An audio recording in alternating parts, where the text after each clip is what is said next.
Kita buka dengan informasi pertama, Saudara. Sebanyak 64 personil kepolisian ditugaskan mengawal pelaksanaan perayaan Imlek di Banda Aceh.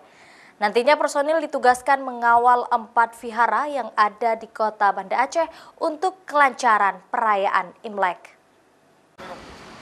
Perayaan Imlek di kota Banda Aceh tahun ini lebih aman dibandingkan tahun sebelumnya, sehingga proses penjagaan pengamanan perayaan Imlek di Banda Aceh tidak dilakukan secara intensif dan ketat oleh pihak kepolisian.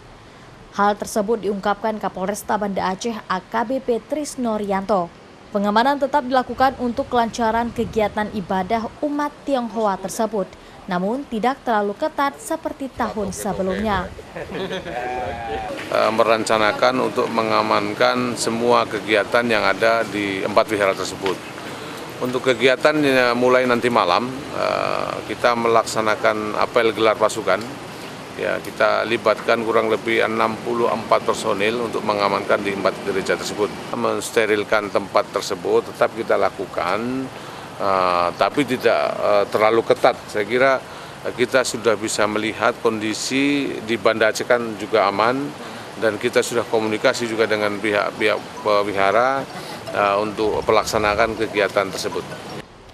Masyarakat juga dihimbau untuk saling menjaga toleransi antar umat beragama sehingga perayaan Imlek tidak adanya gangguan oleh pihak manapun. Pengamanan sendiri akan dilakukan hingga 2 hari ke depan dalam rangka menjaga kelancaran sejumlah kegiatan umat Tionghoa pada perayaan Imlek kali ini di Banda Aceh. Syahril, Kompas TV, Banda Aceh.